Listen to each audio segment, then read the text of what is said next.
I have a new flute to demonstrate today.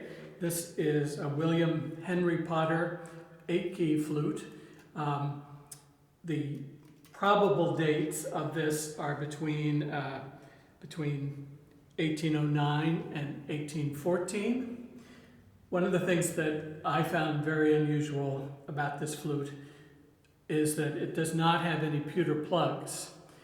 Most Potter flutes that we see, except for the very early ones, have pewter plugs, which can work wonderfully or they can be quite disastrous. But I was quite happy to have these traditional flap keys on this flute. By comparison, and I used this on a video earlier, a month or so ago, this is a Potter 4-key flute that uses pewter plugs instead of the key flaps that you see. Like my video I did recently on American flutes, I'm going to use an English source that is in the same style.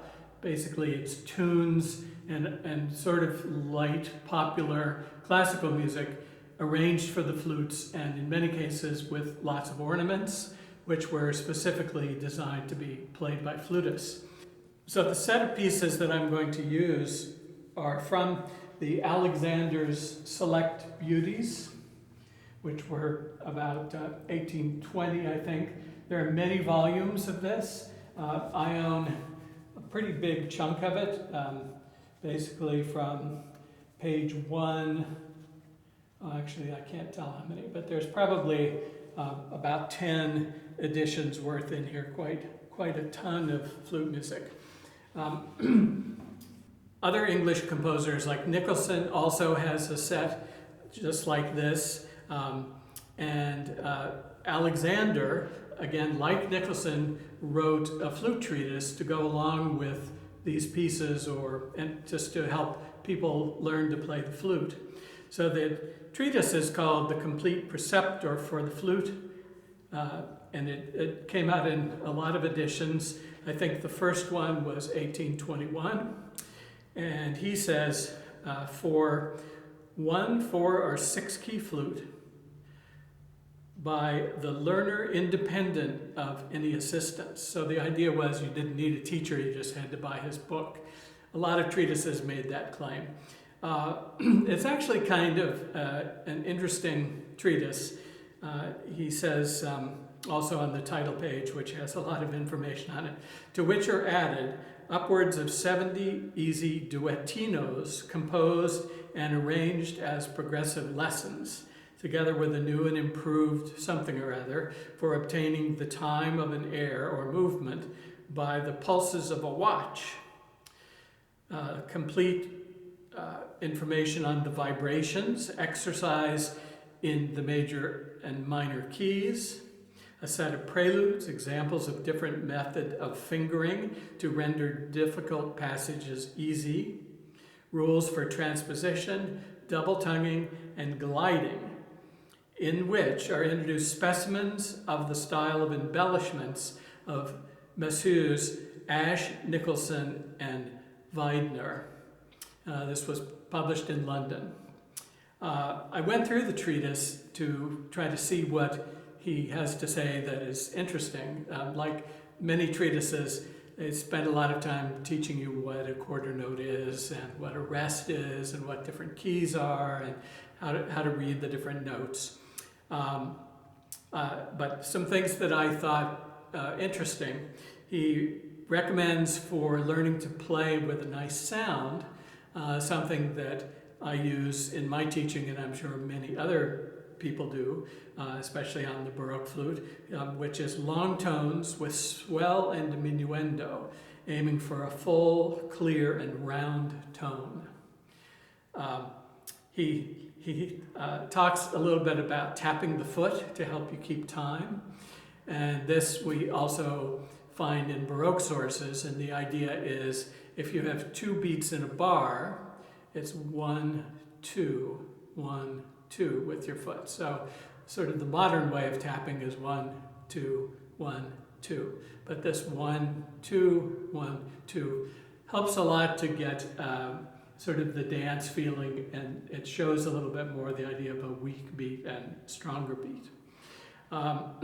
He talks about different articulation markings, and here again I found his explanations quite interesting. So there's always a discussion about what the dagger means as opposed to what a dot means. And his version, he says, staccato notes, which is a regular staccato mark, shows that the notes should be played short and distinct, but not quite as when these marks, and that's the dagger, appear. So the idea is that a dagger is short and distinct, half the value of the note, whereas a staccato is short and distinct, but he doesn't tell us how long. So most sources give the idea that the dagger also has more of an accent on the note, and the staccato is a lighter kind of thing. He has a number of discussions of trills, and also showing you in the treatise specifically how a trill is supposed to work. In general, the trills are always from the upper note, as the way we would think of it in the Baroque, and the appoggiaturas have the same length as Quantz would describe. But interestingly, he gives a lot of examples of trills that don't start on the upper note, and he doesn't really give an explanation of why one is different from the other. He also talks about what we call finger vibrato, which he calls a vibration. A vibration marked with a wavy line may be produced two ways. The first, by a regular tremulous motion or modulation of the breath, bearing a similitude to panting. So he's talking about breath vibrato. And it's interesting that it's regular, and his thinking of it is you're pushing with your breath.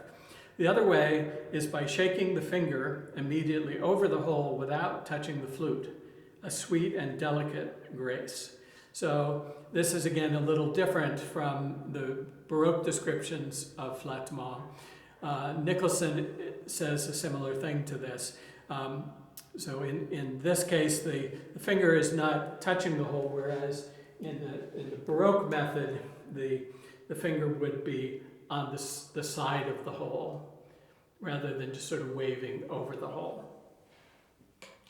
So this method actually produces less of a change in pitch. It just makes a kind of a bit of a flutter in the sound, whereas the Baroque method actually affects the pitch more. So he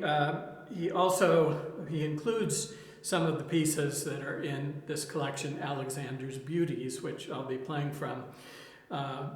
That some of them are in the treatise as well. He also talks about the glide, which is the little connection of one note to another by sliding your finger.